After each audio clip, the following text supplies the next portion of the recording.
The views, comments, and opinions of the following program do not necessarily reflect those of Morris Media Studios, MorrisMediaLive.com, or its affiliates. Listener discretion is advised.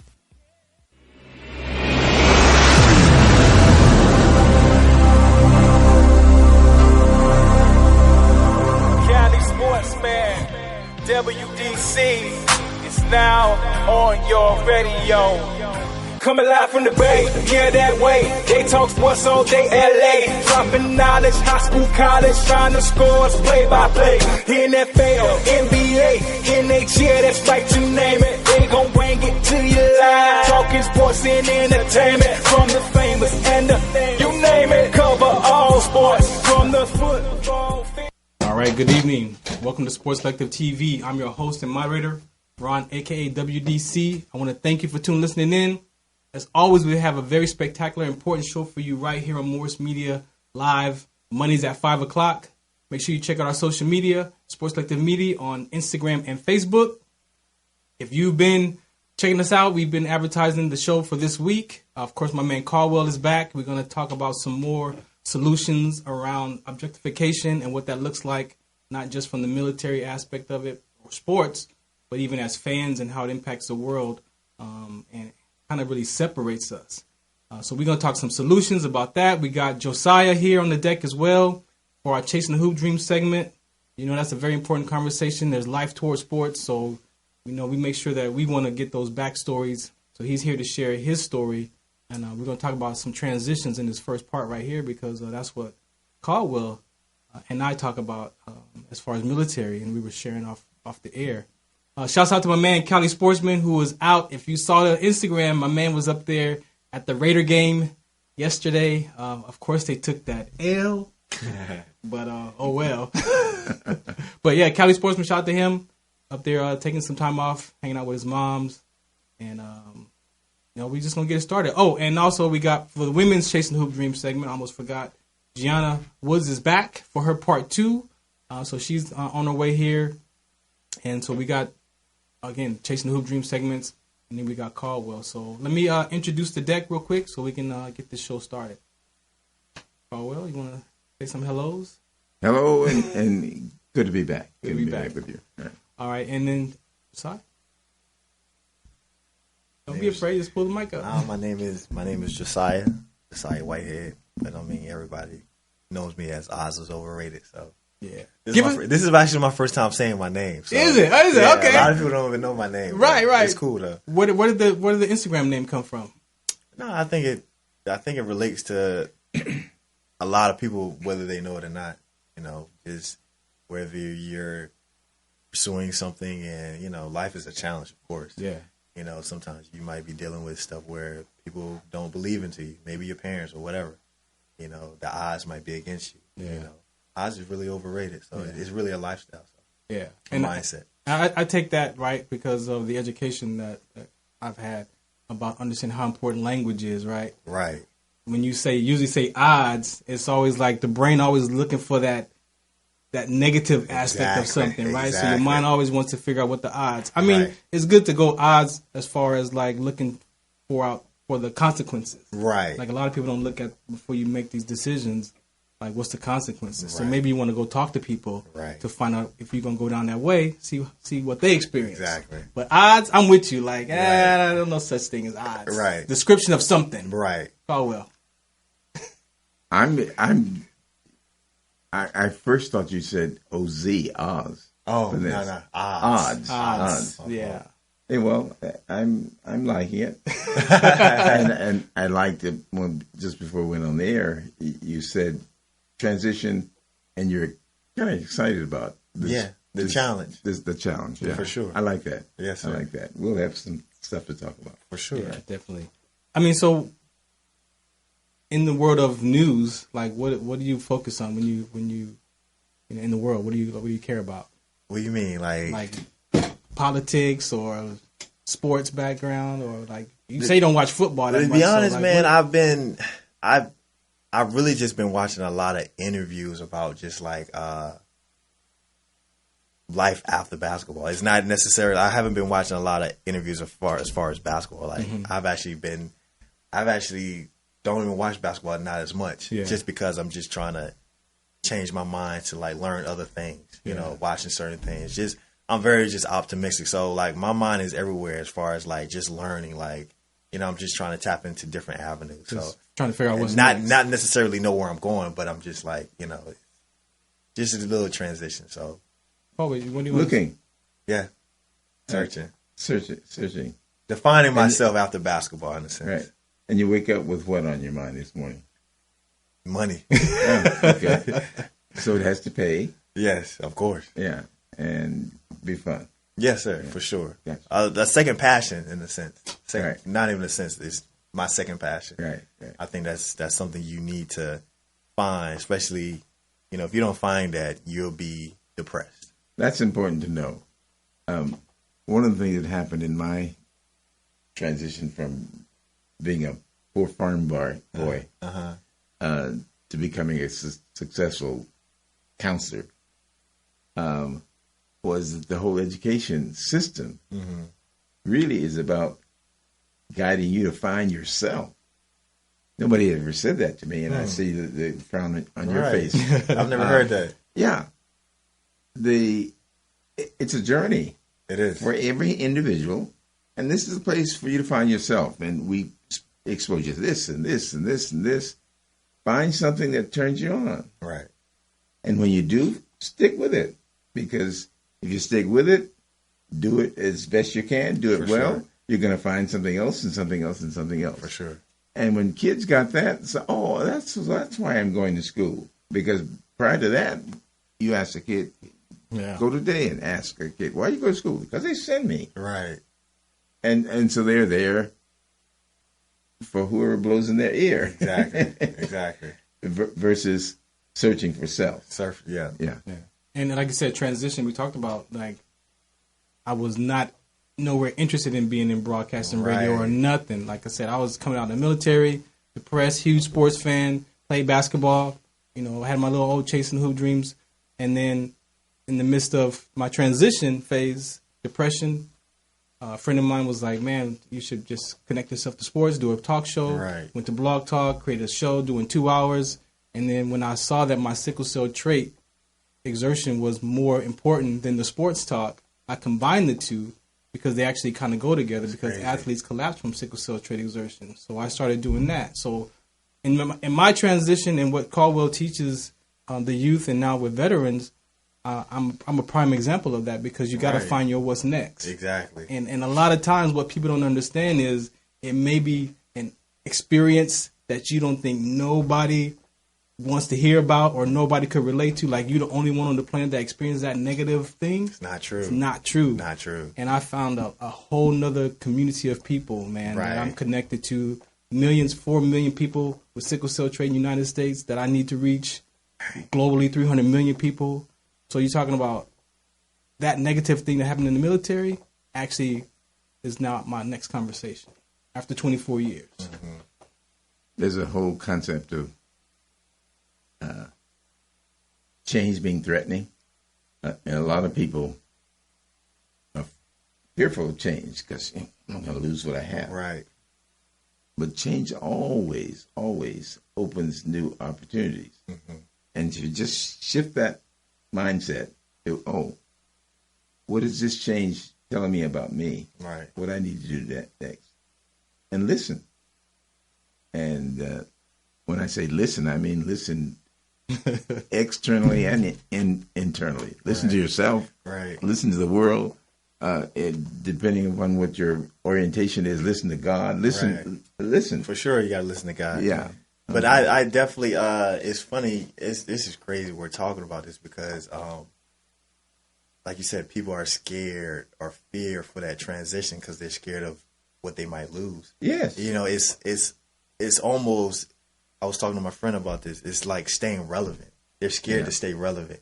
Yeah. Like, especially in the basketball world, when you're, for me, either a lot of basketball players, a lot of sports, when you're used to doing a certain thing and when you're playing at the top of your level, and then let's say that you can't do that no more. Mm-hmm. You can even say Carmelo Anthony. Like, we're not going to go into, but it's just like you don't know what's next. And right now, like I said, I'm in that transition, but I've been blessed, and I learned that from Kobe Bryant, because he was like, Kobe Bryant, I don't know if y'all know, he stopped playing basketball. He doesn't want to play again. Mm-hmm. And when I first heard that, I was like, how do you not want to play basketball no more? And he was like, I'm blessed because I found a second passion. Mm-hmm. And that's when I saw that, that's when I was like, okay, I need to find something that I love. Yeah. And ever since then, my transition is not the best, but it's been better. I haven't hit no depression stage, because I do like doing videos, and I told you that. Right. So being here, that's what makes me excited. Of course, I still like playing basketball. That's never going to change. But I found a second passion, that is making videos. So the transition is still different, but it's not. It hasn't been a depression stage, because I feel like I have found my second passion. Yeah. So that's evidence of progress. Because in the culture, talking about this issue in this way is brand new. It is. A lot of people don't want to talk about it. Brand new. Yeah. And as I said earlier, when you get change, always opens new opportunities. Always. Look for the new opportunity. Right. Your new opportunity. Yeah, I'm very optimistic for sure. I know when I started interviewing people with sickle cell, right, and you have that disease that defines a lot of people. Right. And it's like, no, like, you got hobbies, right? Right. So maybe that hobby that you have connected to your conversation. So I would always end my show with, what do you want people to know about sickle cell?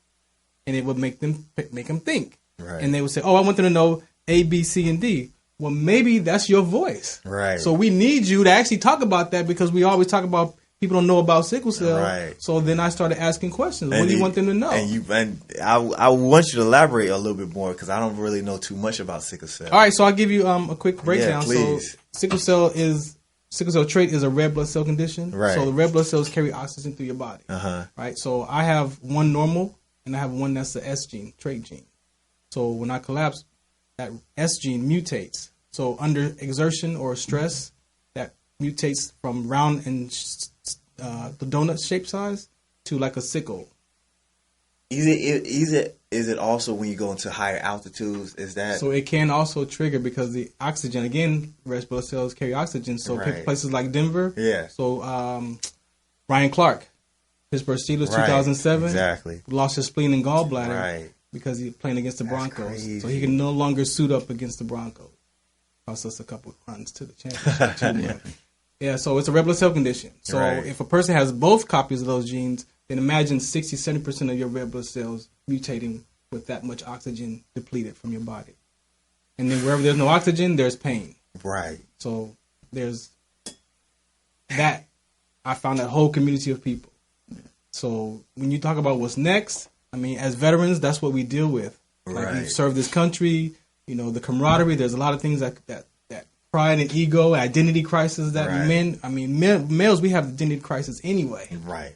So when you peel all that off, and then you get into, why are you here? Like, what was you born for?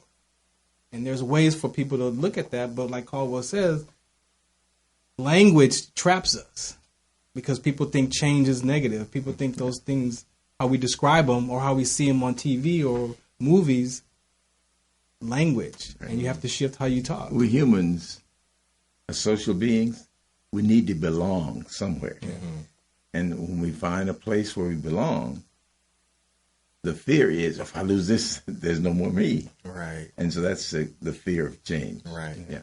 Definitely an example coming out. I lived in the future, so I dealt with depression and anxiety. So depression is the past, anxiety is the future. So I was angry about my past, and I was scared of my future. So the future of uncertainty is one of the distinctions that we talk about. And if you live so far in the future, you can't control, right? So then if you're so far in the future, then imagine what your life is right now. For sure. You're all over the place. For sure. And then if you're dealing with your past experiences, so I had to literally forgive myself that day I sprinted and collapsed. And then I had to start living, instead of to next year, only like 2 days. So today is Monday. I live until Wednesday. Right. So I have enough money, gas, food, everything I need right now, at least till Wednesday. Right. And if I want to push it, right, I could push it to January. Right. But then why? when I have everything that I need here? So when I learned that, and just the power of sharing, conversation, man, like I say, people relate and connect. Yeah. We're not different from each other, men or women. Mm-hmm. We all have the same thoughts, ideas. Mm-hmm. It's just how we experience life. What do you want to say so far about your transition or looking back? I really enjoy this, to be honest, man. Like I'm always trying to push myself to get out of my comfort zone. Yeah. That's one thing that I've always been that way. So I look at this as a challenge, to be honest. Like even now, like the whole month of December, I'm not eating any meat. That's new to me. Mm-hmm. You know what I mean? I'm just always looking for ways to get uncomfortable, try new things, even if I'm scared. So, this transition, I'm like, okay, if I want, I can go play overseas right now. Right. I can't. I can do that. I'm good enough. You know what I mean? But I'm like, you know what? Let's try something new. Yeah. You know what I mean? Because basketball, I feel like basketball is always going to be there as long as I stay healthy. Yeah. So I'm like, let's challenge. Let's do this. And my cousin, I was in Mexico during the time. I was just relaxing in Mexico, not doing nothing. Didn't know what I was doing in my life. I was just in there. I was like, what am I doing? I'm just chilling. My cousin said, just come to California. And I just not even think. I was like, okay, I'm coming. All right. And it's just like, so. Don't give it all away. Don't give it all away. We're going to talk about it in a second. Right. Chasing the Hoop Dream segment. All right, so we're going to take a quick break. I got Gianna. She's here. And so we're going to have a conversation with her first real quick because she's part 2. And then we'll bring you back. For sure. All right, so this is Sports Selective TV. Shout us out. What's the count? Again, shout out to my man Fredo back there. Got us under control. We'll be right back. AskAlien.com. Media marketing experts here to help you grow your business into the next level and boost your sales. Visit us to learn more. AskAlien.com.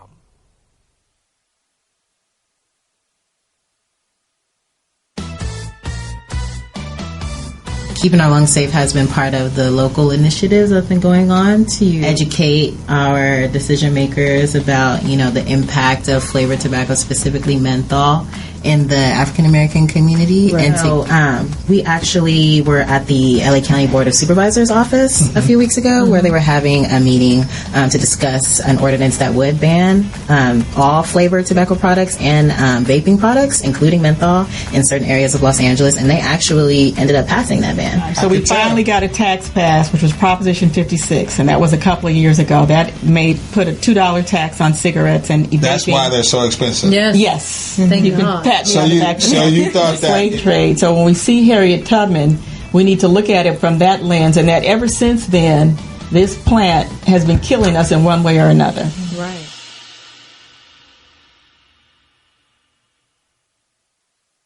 Hi, my name is Marlene, and I'm 71 years old. I know I don't look it, and that's because I go to Regina at WJ Wellness. And what I really love about her is the way she takes care of my skin. Regina has a variety of facials, and I think I have tried every last one. My name is Regina Jackson. I've been a licensed esthetician for over 25 years. I'm located at WJ Med Spa in Culver City, California. And I must say, Regina is the best esthetician in town. Also follow us on Instagram and Facebook at WJ Med Spa. Please come in and visit us and come in for a complimentary consultation. Again, your skin is your beauty. Hope to see you soon. And I still have not gone to get my chiropractic crack back. None of that Not stuff. yet. Everybody's gone but me. I live too far away. I live way out, so I'm not in LA. So I gotta go check out and get my. What do they say about hard heads? Make a soft something. Welcome back to Sports Selective TV again. Host and moderator Front, aka WDC. Again. Yes, back to be a part of here, part 2. Gianna Woods, thank you for coming back. Thank you for having me back again. I have been looking forward to this conversation, for us continuing this conversation. Welcome. So before we get into some deep conversation with my man Caldwell here, congratulations on this weekend. Let's just go right into it. Yes. Women's Drew. What do you want to say? We got a picture I got from Don sent us a photo. Did Don send you a picture? Yeah. What picture did Don send of this win? This was a good win. This was important. You was doing your thing. No. The one where she's holding the black and white. The was women's Drew important, jersey. Yeah, the women's Drew jersey one. So what was a little bit offline? You talked about you got there early. Give us some lead up to this. What happened? So this game was really important for us because we needed to win this game in order to go to playoffs. Throughout the season, we've been trying to find our rhythm. And so we've done a different series of games, gone through a series of games, trying to figure out what works and what doesn't. And so I knew for sure for us to win this game, I had to be super present. I know that this is a team thing, but part of leadership is losing in the front and winning in the back. And I knew in order for me to win in the back, I had to be there first. Yeah. So I got there like an hour early. You know, teammates are coming in, kind of just showing them where my head was at, things that we needed to be doing. So from that moment on, we were able to mesh well and everybody communicated. Everyone felt comfortable. And that's for sure the reason why we won that game on Sunday. So we pulled it off. Great. I mean, I'm speechless. Like, it's important. Obviously, it was definitely an important game. What do you, not to get too far in the future of next game, but what are you preparing for already for next week? Next week, we play the number one team. So that requires everything. There's a photo up there. That's what we got.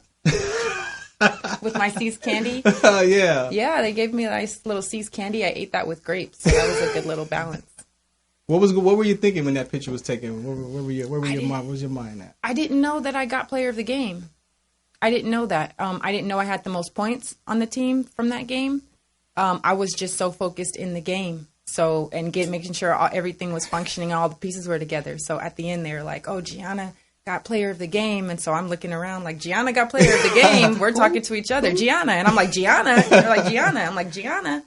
So I did. I took my picture. And so that I was really happy for that win. I was super happy for that win. Because then I wouldn't have a game to invite you guys to next Sunday. Exactly. You know? So what is your celebration dish after a victory? She just said it. Next Sunday. Exactly. No special foods? No special foods you go after? For winning a game? We talked about this last time, how terrible or good I am about next game mentality. So even winning that game, all I'm looking forward to is the next game. I was like talking to the coach, just letting him know I was there for the next game. And yeah, so I guess make sure to take some time to actually celebrate having a win. Yeah. I'll do that this week. I'll plan to make time to celebrate the win this week. Cool deal. You got anything?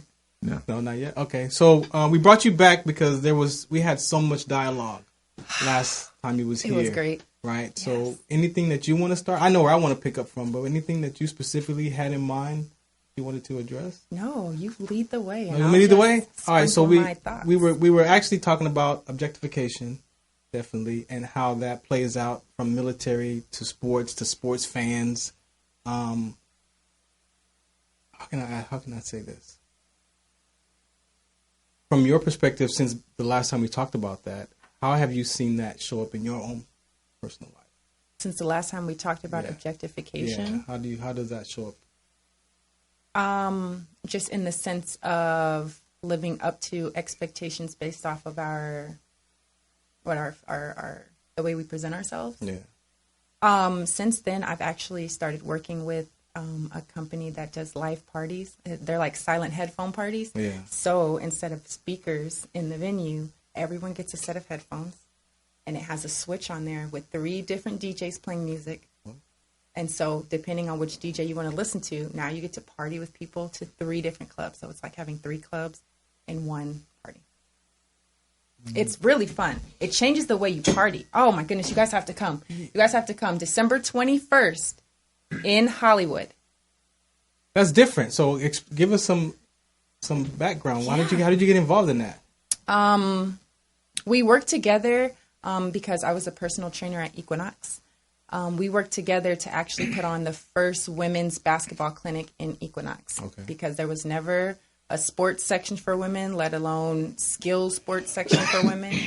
And so we partnered up together, and I was thinking, like, what's a cool way for us to, like an icebreaker kind of, to experience it differently. If everyone is like nervous about what's happening, that's a perfect way to bond, you know? And so it's like, they're not worried about skill levels. Nobody's worried about, you know, friends and cliques. Everybody's trying to figure out what's going on. So I thought that was like perfect. So they came in, and so we continue working together. So I found out that they actually are the leaders in silent headphone parties in the nation.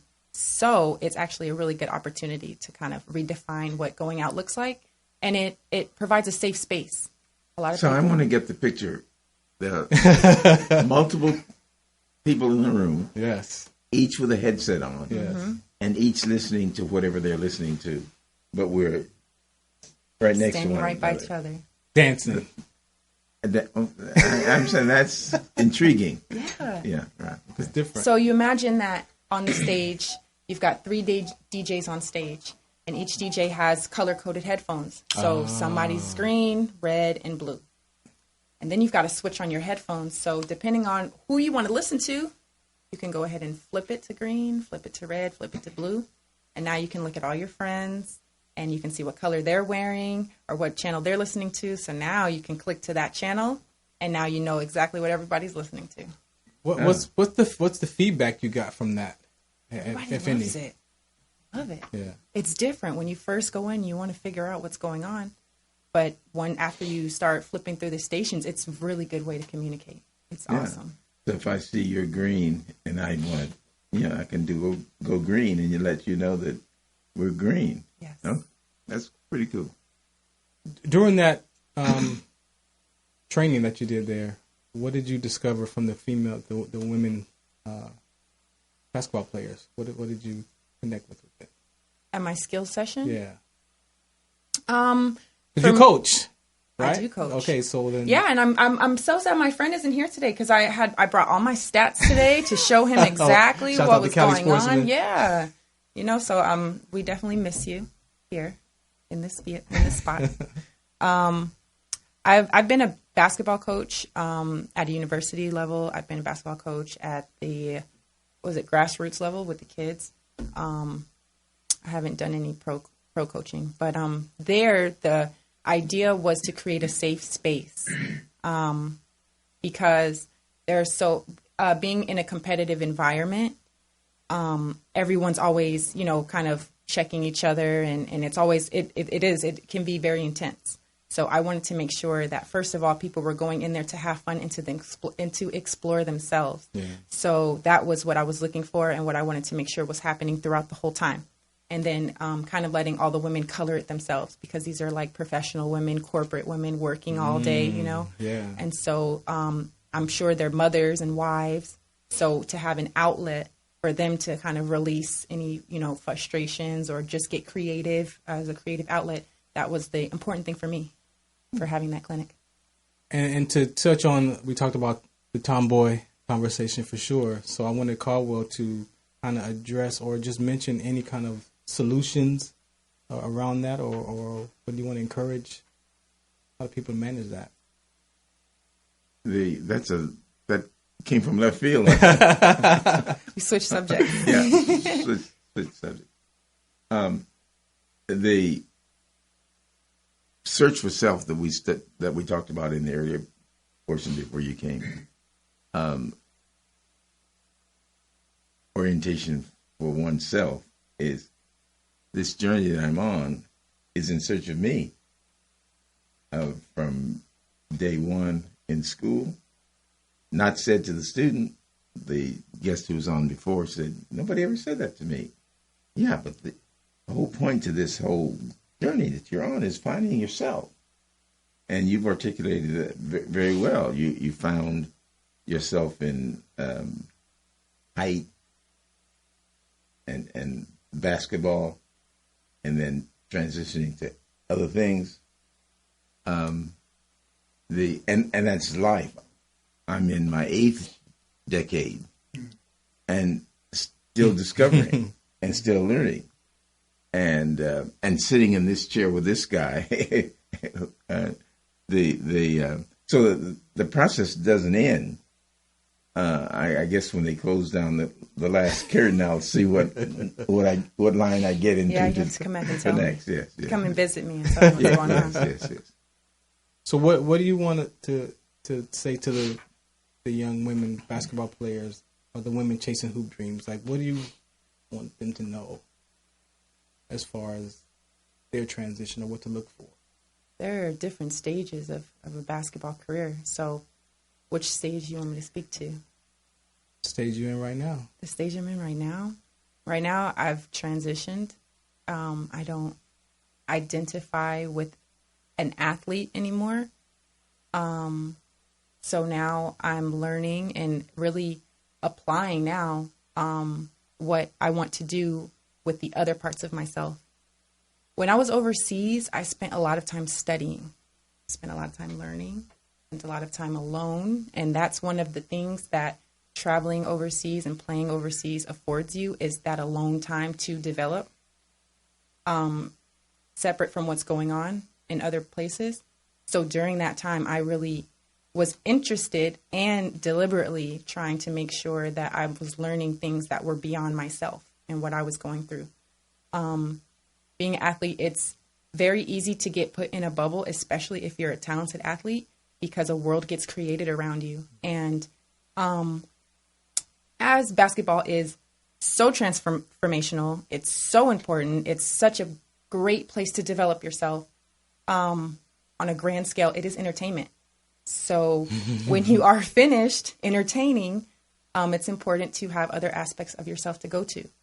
So that part I was really, really passionate about while I was away and alone. Yeah. And I am sure that's a big reason why I can stand so firm in the person that I am now, because I've proven to myself and I've written to myself and I've planned to myself and I've dreamed to myself and I've disappointed myself and I've lied to myself and I've gotten real with myself and I've gotten mad at myself and I've been super proud of myself by myself.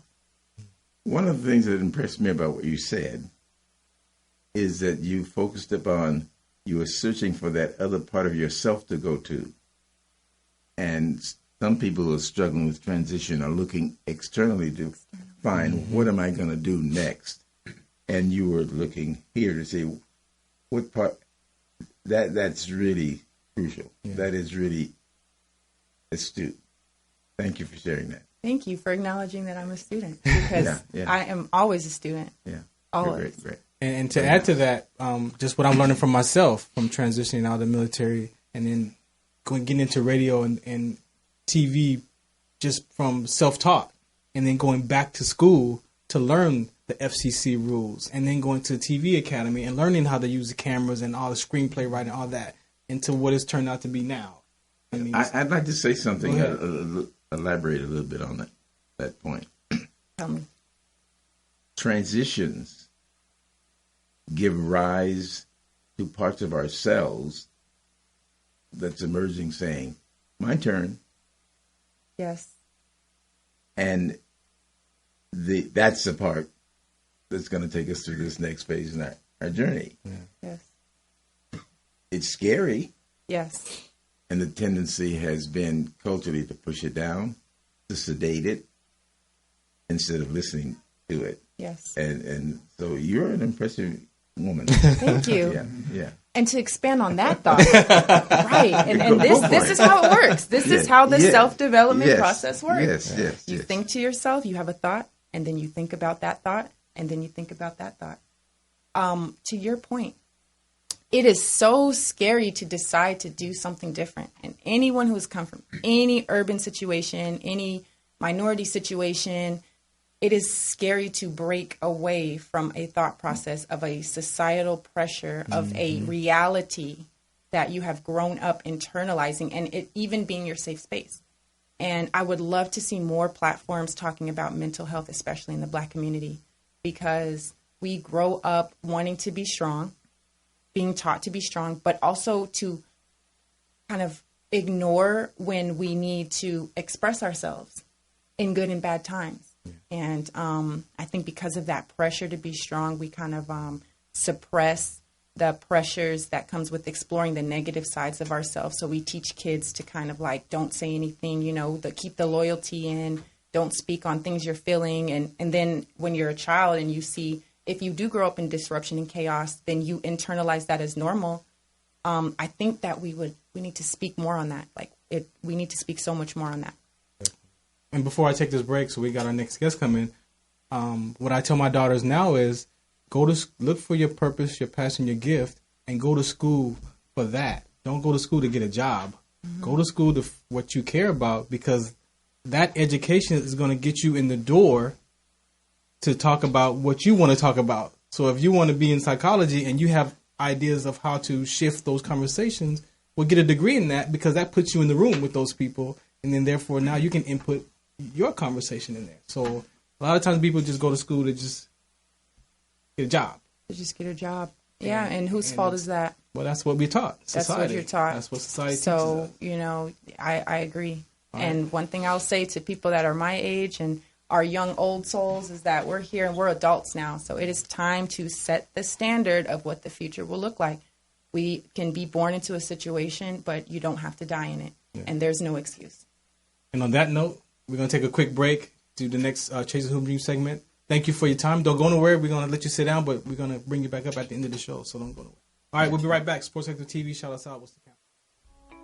AskElia.com. Media marketing experts here to help you grow your business into the next level and boost your sales. Visit us to learn more. AskElia.com.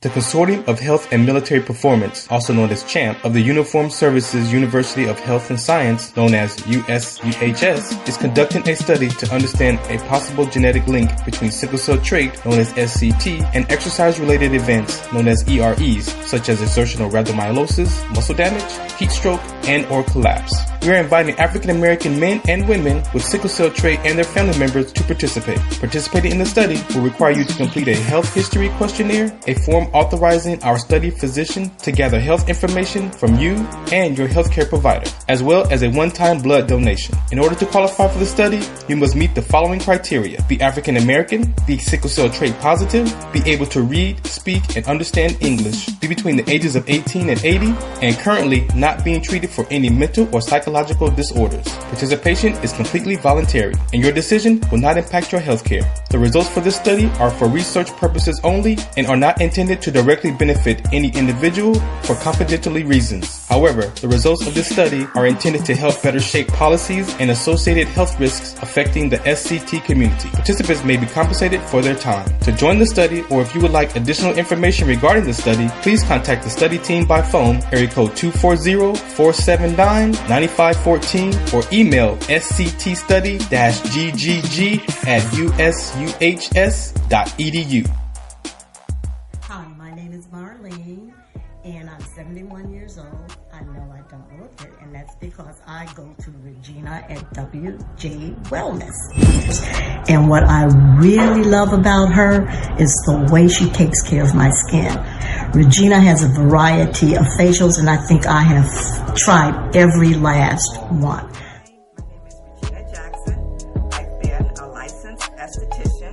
Over 25 years.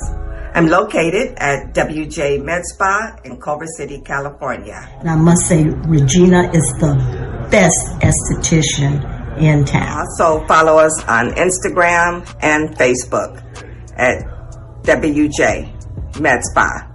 Please come in and visit us and come in for a complimentary consultation. Again, your skin is your beauty. Hope to see you soon. That facial. Oh, man. All right, so if you want more information about sickle cell trait, go to WDCOandsCT.org. All my information is on there, all the different topics about the risk factors, about how to get screened. It's not just African Americans. We are number one because it fights malaria. I didn't give you that part. So it actually fights malaria, is what the sickle cell trait, the body created that defective gene. So 5,000 plus years ago, when people got malaria in Africa and Mediterranean parts, they would die. So the body created that defective gene. So when they got malaria, that red cell dies off quicker, comes back, and they were able to survive malaria. So the campaign over there is don't get malaria. Over here is more of exertion and making sure you don't have your mate doesn't have that to have a child with sickle cell disease. So. All right, Josiah, man, you ready? Ready, man. All right, man. So give us some background, man. Where'd you grow up? Portsmouth, Virginia. Okay. From Virginia. East Coast. East Coast? Yeah. What was your environment like in the VA back then? Man, so cliche, man. I mean, urban background, humble beginning. Yeah. It's normal, man. So yeah, that's what is Virginia like? Wow. Question. Commonwealth. It depends on where you at, man. I mean, you got your good areas and your bad areas. It's just like LA. Yeah. It's the same way. You got your good areas, and then if you go, make a wrong turn, you might end up in a place you're not supposed to be. Yeah. So, I mean, it's Virginia's for lovers, man. So, it's a nice place. Where did this initial love for basketball come from? I don't know, man. No? I think I just always like basketball, which is ironic because I'm the tallest person in my family. But I just always like basketball. I mean, my brothers, we all play basketball. We all play sports. Yeah. My dad, okay. My dad surrounded us around sports, period. But I think I was just always fun with basketball, not knowing what I was going to do with it, but I just love basketball. What other sports you played? Football, baseball? Football. I was better at football than basketball. Crazy. Really? Yeah. So, what was your episode of football? I call it fourth down. So, what was your fourth down about football? I mean, I was always tall around my peers. I was always tall. So, but I was always mobile too. Mm-hmm. Like even when I was tall, sometimes when you're tall, you're goofy. Yeah. I was always like mobile. So when I played football, I played tight end, running back. Not running back, my fault, wide receiver. Okay. So I was actually better because that came more naturally. I think for me, I think football is more like it's less skill. And I don't want to talk bad about football. No, not at all. But it's just like I feel like it's less skill. It's more running, jumping high, catching. Yeah. That stuff came natural. Like you do that, you in the hood, you just run around catching footballs, not like but football takes a lot of heart, right? So that's why I didn't want to talk about it because I've had this conversation with my family. They're more football heads than basketball heads. So for me, football just came more natural. All I had to do was just run and catch, and then hit, and all that stuff was easy. So give me the episode of we all got our bell rang at some point. So what was that hit? This is crazy. Give me that hit. Funny you say that. So my older brother, he played football. This guy he was just around our neighborhood. He was just good at football. So he's the reason I played football. And I didn't want to play football. I was like, you know what? He used to say that I was a punk. So I was like, you know what? I ain't a punk. I'm gonna play football. So I played football, and I remember it was just practice. That's the first time I got hit, and he was running back, and I was playing defensive end, and I saw him come around the corner. I said, I'm about to knock this guy out. And my brother's way shorter than me. He's like 5'10", and he put me on my back, and he just stared at me and just ran into the touchdown. This was practice, and I'll never forget that. I was like, okay, that's why my brother is. That's why he's who he is. Give me some mental toughness. Obviously, you say you grew up with your parents and some siblings. So, give me some mental toughness. I've been blessed to have my parents with me. A lot of parents, they either a lot of guys, a lot of boys, they live with just their mom. Mm-hmm. I've been blessed to come a stable foundation with my parents, with a very religious background. So my mental toughness I didn't really face a lot of mental toughness until I got older. Mm-hmm. And my parents was always there for me. It's very supportive and all that stuff. But I was just mental toughness didn't come until I started reaching college. Reaching college? Yeah. Okay. So this whole basketball life, obviously, if you're the tall person, how did your peers deal with you? Did you get any bullying? I mean, for women, it's probably different, but for men, I mean, did they bully you as a kid for being too tall? Not really, man. My brother, man, he was a monster, man. Like my brother was my older brother, so anybody who was like we had a lot of haters when I was growing up, man. Like, because I was the tall one in the neighborhood, and I was good at basketball. Mm-hmm. So the girls, like, my brother was good at football. He was like, especially when we were like living in a certain area, he was good at football. He was young, but he was playing like on varsity football. So all the girls like, so we had a lot of hate. So there was times where a lot of guys would just want to fight us just because of who we are, and mainly because we were different. Like I said, we were brought up in a very religious religious household. Mm-hmm. So we didn't do the stuff that the average kids did. Like, you know, if there was kids going outside and doing, you know, my mom sheltered us from that. So they were like, oh, they think they're better than us. Yeah. How did you deal with that?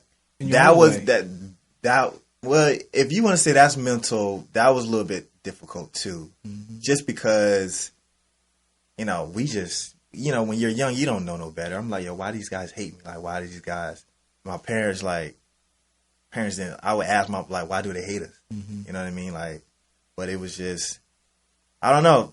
For the most part, almost every day we always had to get in a fight. And it wasn't necessarily with me. It was like my brother always had my back, but they just wanted to fight us just because of who we are and what we represented. Any foundation skills in that? I'm just reflecting on my own childhood. I come from a large family, really solid values and foundation. Parents stayed together for 62 years, and you know that kind of thing, and that set us apart.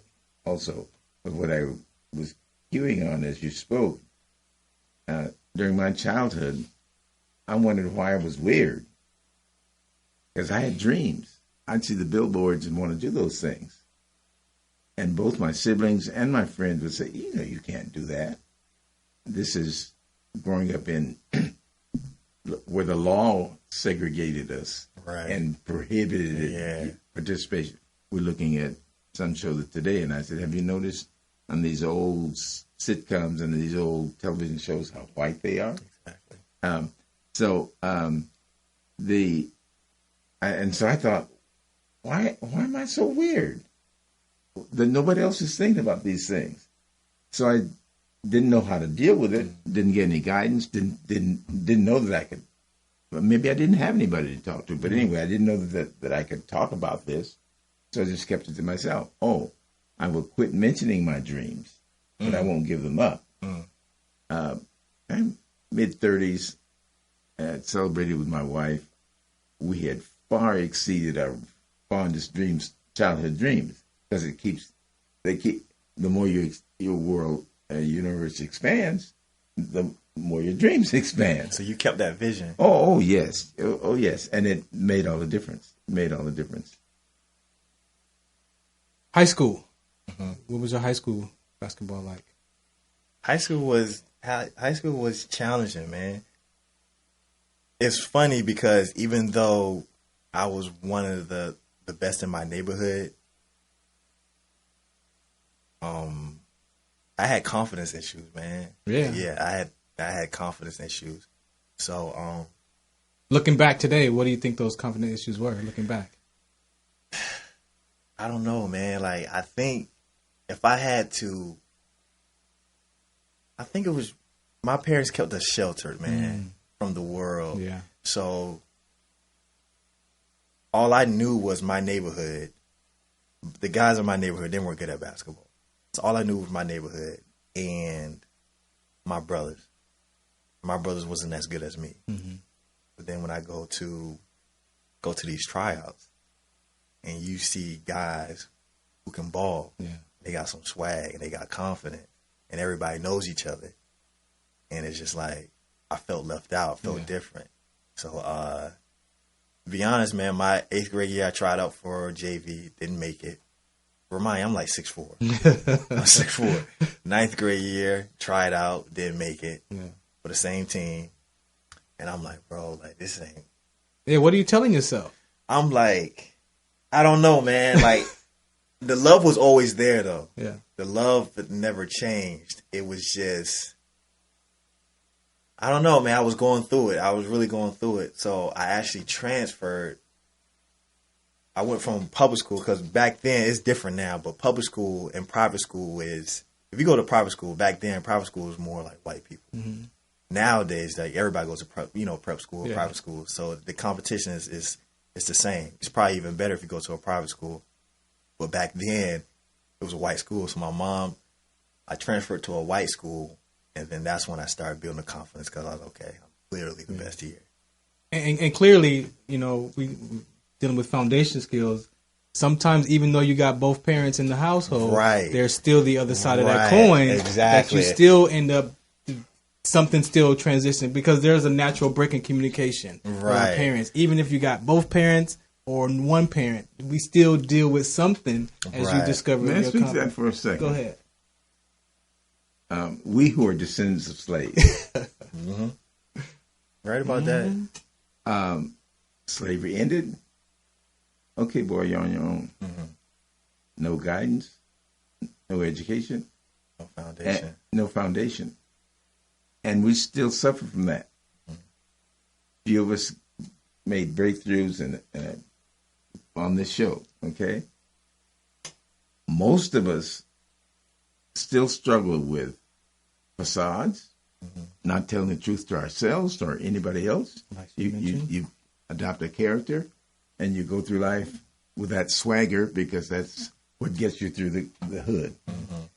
And the issue still is not addressed Exactly. by the institutions because the institutions were created for the boy who was running the show. And we're still lost. Yeah. That's another Yeah. show, but that's It's related. Yes, it's yes, related yes, for sure. yes, yes. It's definitely related. So you get the confidence. You make it to college. I get the confidence, but even though I was playing at this private school, I went there my sophomore year, my junior year in high school. The competition is not good. So I'm like, even though I'm killing here, it don't matter. Because you know. Because I know on the other side of the freaking water, there's like, some killers over there. Right. So that's why I was like, I gotta go back to public school. Yeah. And that's when I started to really work on my game. Because I was scared of public school. Yeah. So I was like, I went to private school, I felt comfortable, all my friends. And even I had been there for 2 years, so I'm like, I'm gonna graduate with my friends. I was like, and I made the decision.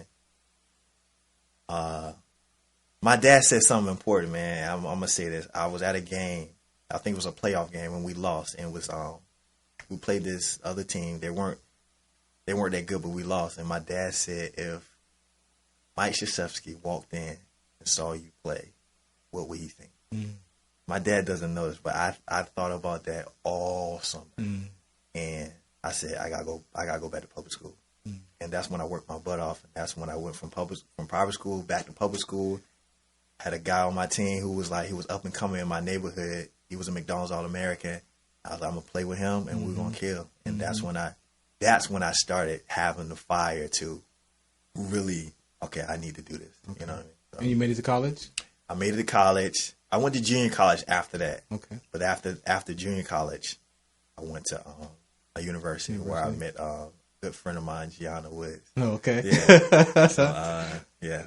So you're chasing hoop dreams. I mean, you played overseas. I mean, Yeah. so give a touch on that. Overseas is totally different from college basketball. College basketball is more structured. Overseas is really. I remember Gianna touched on this last week, I think, or 2 weeks ago. That's when you developed.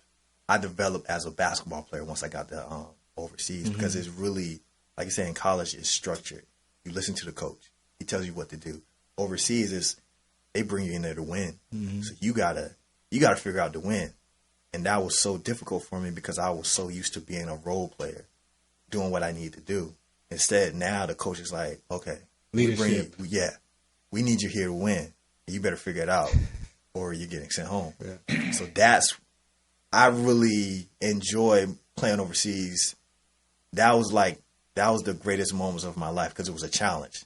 So it was just like, okay, I need to figure out how to win, how to develop, how to encourage, how to be a leader, and also, be hard, grow up, be hard on my teammates, but also be encouraging at the same time, and stand up. So when you hear chasing hoop dreams, what does that mean to you?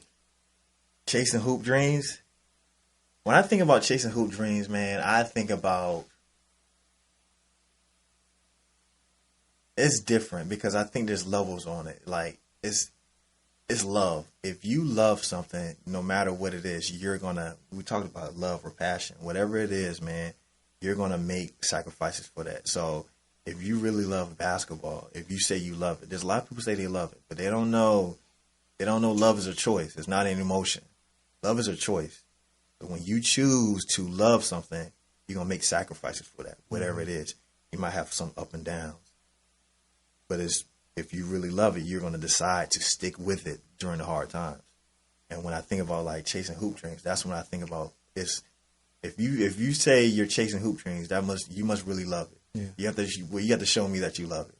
Because a lot of people say that. Would you say your chasing hoop dreams from high school to college was different than college to professional? For sure. Okay. I really fell in love with basketball once after college. I fell in love with basketball. I loved basketball, but I fell in love with it because I didn't know if I was going to go play overseas. 'Cause I hurt my knee, and the doctor said I wasn't supposed to be playing basketball no more. He told me that after college. I was going to a couple of G League trials. I was killing. I hurt my knee. I had surgery on my knee. The surgery was unsuccessful. The doctor said, "There's a good chance you won't be playing basketball again." And that's when that was a dark time in my life. I really hated my life. So let's go. So the mental toughness, right, from the spirituality, right, from the parents. Right. How did you deal with that recovery and that injury? Man, I questioned God, to be honest. Like, I'm a good guy. Like, there was a lot that was going on that summer, man. I was like, I'm a good guy. There was a girl that I had liked. I found out she was talking to another guy. Like, I was all of that. Yeah, I was like, what? Like, I'm a good guy. I'm not out here drinking, smoking, partying. Yeah. I'm a good guy. My heart I have good intentions, and this happens. So once that happened, I was just like, you know what? I don't know, man. It's just I went through a dark time. It was rough, time. Right? Yeah, it was rough. But you made it. Yeah, for sure. It was a mental challenge, for sure. So before we get out of here, we got like 120 seconds left. Oh, what do you want to say? I mean, here we are. You guys are friends, but I'm not the one that broke your heart. Just for the record, it wasn't me. Nah, Gianna. Me and Gianna, we became cool because the girl, one of her best friends was a girl that I was talking to during the time. So I was always in her dorm room chilling. So we became cool like that. Yeah, Gianna's the homie. That's the homie right there. How would you describe Gianna? If I describe Gianna? Yeah. Ever since we met in 2008? 2009? Ever since I met, she was optimistic. Very optimistic about life, and she's still the same way. She's a student, for sure. So, and that's why she's always evolving. Cool deal. What do you want to say real quick to the youth in 30 seconds? What do you want to tell the youth coming up in this next generation? We know that you don't have to play professional basketball in the NBA. You can have a career overseas. Sure. The ABA is kicking out right now. So what do you want to say to those young guys, man? I say the first thing is find your passion. I think that's the first thing, define who you are, find out who you are, and find your passion. What do you love to do? And then after that, everything will take care of itself. If you find something that you're passionate about, you'll make those sacrifices for that passion, whatever it is. So, don't be afraid to be weird. Right. If you break down the etymology of weird, it literally means to control destiny. Boom. Caldwell, we got 10 seconds. No, I'm just impressed. I'm doing this for him. I'm really trying to pull out the stops. Caldwell's she's on point. She's right on point. All right, cool deal. Thank both of you for coming out and being a part of the show. For sure. No, I appreciate you coming. Pleasure meeting you, man. Definitely we're going to talk some more. For sure. You good? Next week? Yeah. Shout us out. All right. Hey. Oh, shout you out? No, I'm just saying. Next week, you got the game, right? Next week, Sunday, 4 p.m. We play the number 1 team. Be there. Charles Drew Middle School. For sure. Be there. Yes. All right. Yes. We got it here. Thanks for listening in. Again, next Monday, shout us out. What's the count?